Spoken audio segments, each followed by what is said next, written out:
যদি দর্শক শ্রোতা, একটা গুরুত্বপূর্ণ বিষয় নিয়ে আজকে কথা বলবো। সেটা হচ্ছে এনজিওতে মিড লেভেল এবং সিনিয়র লেভেল পজিশনে কাজ করার জন্য ইংরেজি বলা, ইংরেজি বোঝা এবং ইংরেজি লেখার যে দক্ষতার যে গুরুত্ব সে বিষয়টা নিয়ে আমরা যারাই এন্ট্রি লেভেল পজিশন দিয়ে কাজ শুরু করি না কেন, কিছুদিন কাজ করার পর বা কয়েক বছর কাজ করার পর আমরা প্রত্যেকেই চাই একটা পরবর্তী হায়ার পজিশনে হোল্ড করার জন্য। তো সেক্ষেত্রে কিছু অভিজ্ঞতা যদি বলি, এই অভিজ্ঞতাগুলো অবশ্যই আপনাদের সাথেও মিলবে।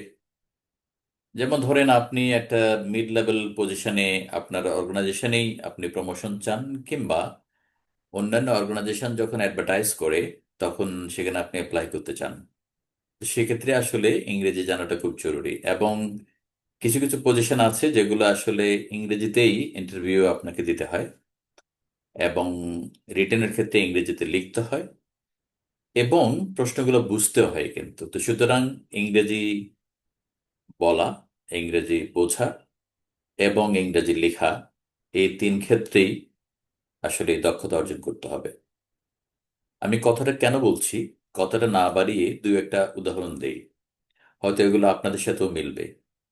অনেক সময় দেখবেন যে কিছু কিছু অর্গানাইজেশন আছে যারা বেশ কিছুদিন অর্গানাইজেশনে কাজ করেন, ওনাদেরকে হয়তো দেখা গেল একটা মিড লেভেল পজিশনে প্রমোট করেন। এখন দেখা গেল ওনাকে কখনো কখনো ইন অ্যাবসেন্স অফ একটা সিনিয়র পজিশন অর্গানাইজেশনকে রিপ্রেজেন্ট করতে হয়, কখনো প্রজেক্টকে রিপ্রেজেন্ট করতে হয়, কোথাও একটা প্রেজেন্টেশন দিতে হয়। তো সেক্ষেত্রে দেখা গেল আপনি যেখানে প্রেজেন্টেশন দিচ্ছেন বা যাদের সাথে কথা বলছেন, যাদের সাথে আপনার ইন্টারাকশন হচ্ছে, ওনারা আসলে ইংরেজি ভাষাভাষী বেশিরভাগ ক্ষেত্রেই। তখন অবশ্যই আমাদের ইংরেজি বলা, বোঝা এবং লেখা অত্যন্ত গুরুত্বপূর্ণ। ধরুন, আপনাকে অর্গানাইজেশন একটা রাউন্ড টেবিলে পাঠালো, কিংবা কোনো একটা মিনিস্ট্রি আয়োজিত কোনো একটা সেমিনারে পাঠালো, রাউন্ড টেবিলে পাঠালো, এবং আপনার দায়িত্ব হচ্ছে আপনার অর্গানাইজেশন অথবা আপনার যে রেসপেক্টিভ যে প্রোগ্রাম আছে সেটাকে রিপ্রেজেন্ট করা টু দ্য মিনিস্ট্রি অথবা to the round table participants. তো সেক্ষেত্রে আমরা যদি ইংরেজিটা ভালোভাবে রপ্ত করতে না পারি, তাহলে আসলে কিন্তু আমি ঠিক গুছিয়ে সুন্দরভাবে আমার অর্গানাইজেশনকে কিংবা প্রজেক্টকে রিপ্রেজেন্ট করতে পারবো না। এবং আরো ইন্টারেস্টিং দেখবেন, কখনো কখনো এমনও ঘটে, দেখা গেল আপনি একজন জুনিয়রকে আপনার সাথে নিয়ে গেলেন যিনি খুব ভালো ইংরেজি জানেন, প্রোগ্রাম মতো অত জানেন না, হয়তো সামান্য কিছু জানেন। এখন দেখা গেল ওই মিটিং এ উনি হাত তুলে আপনার কে বলে আপনার প্রজেক্ট সম্পর্কে একটু বলবো, ওই যতটুকু জানি সামান্য। কিন্তু আপনার আকণ্ঠ অভিজ্ঞতা 15, 20, 25 বছরের, কিন্তু আপনি দ্বিধাদ্বন্দ্বের কারণে কিছুই বললেন না।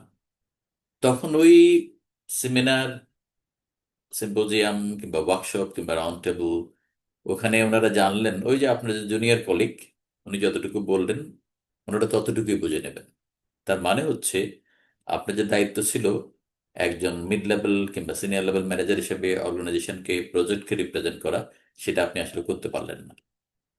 তো সুতরাং এটা আস্তে আস্তে যখন জানাজানি হবে, তখন আসলে দেখা গেল যে আপনার যে পজিশনে আপনি হোল্ড করছেন সেখানে কিন্তু আসলে হয়তো আপনি শেষ করতে পারবেন কাজটা, কিন্তু পরবর্তীতে অন্য কোথাও আসলে আপনাকে আর প্রমোট করা সম্ভব হবে না। এবং আপনি কোথাও যদি এই চাকরির জন্য অ্যাপ্লাইও করেন, সেখানে কিন্তু অনেক সমস্যা দেখা দেবে।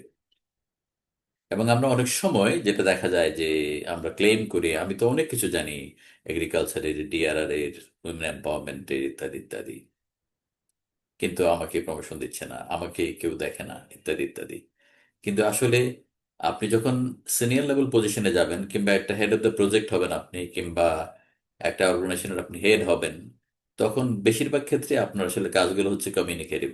আপনাকে কমিউনিকেশন করতে হবে আহ, আপনার কান্ট্রি অফিসের সাথে, আপনাকে কমিউনিকেশন করতে হবে যে ডোনার আপনাকে ফান্ডিং করে ওনাদের সাথে, আপনাকে কমিউনিকেশন করতে হবে গভর্নমেন্টের সাথে, আপনাকে কমিউনিকেশন করতে হবে প্রাইভেট সেক্টরের সাথে, সিনিয়র লেভেল অফিসিয়ালদের সাথে। তো সুতরাং সেখানে ইংরেজির আসলে কোনো বিকল্প নেই। তো সেজন্য ইংরেজি জানাটা অত্যন্ত গুরুত্বপূর্ণ যদি আমরা মিড লেভেল কিংবা সিনিয়র লেভেল পজিশনগুলো পেতে চাই। এখন প্রশ্ন হচ্ছে করণীয়টা কি তাহলে?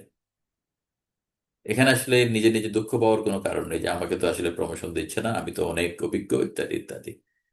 করণীয়টা হচ্ছে আমরা যখন এন্ট্রি লেভেলে কাজ শুরু করব, তখন থেকে আসলে প্রতিনিয়ত ইংরেজি শেখার একটা আগ্রহ থাকা এবং রুটিন মাফিক প্র্যাকটিস করা, যাতে করে আপনি যে কোনো জায়গায় নিজেকে রিপ্রেজেন্ট করতে পারেন, অর্গানাইজেশনকে রিপ্রেজেন্ট করতে পারেন, প্রোগ্রামকে রিপ্রেজেন্ট করতে পারেন।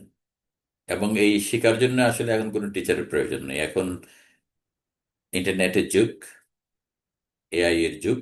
তো সুতরাং ইচ্ছে থাকলেই ইংরেজিতে আসলে আস্তে আস্তে দখল নেওয়া যায়। তবে এটা আসলে বয়স কম থাকতেই শুরু করাটা জরুরি। বয়স বেশি হয়ে গেলে আসলে তখন আর খুব বেশি একটা আগানো সম্ভব হয় না। তো সেজন্য আমি বলবো যে আমরা যারাই মিড লেভেল কিংবা সিনিয়র লেভেল পজিশনগুলো হোল্ড করতে চাই, তাদেরকে ইংরেজি বলা, বোঝা, লেখার ক্ষেত্রে দক্ষতা অর্জন করতে হবে, এর কোনো বিকল্প নাই। আশা করি আপনারা আমার সাথে একমত হবেন। কথাগুলো নতুন নয়, বাট অভিজ্ঞতাটা একটু বললাম আমি। ভালো থাকবেন।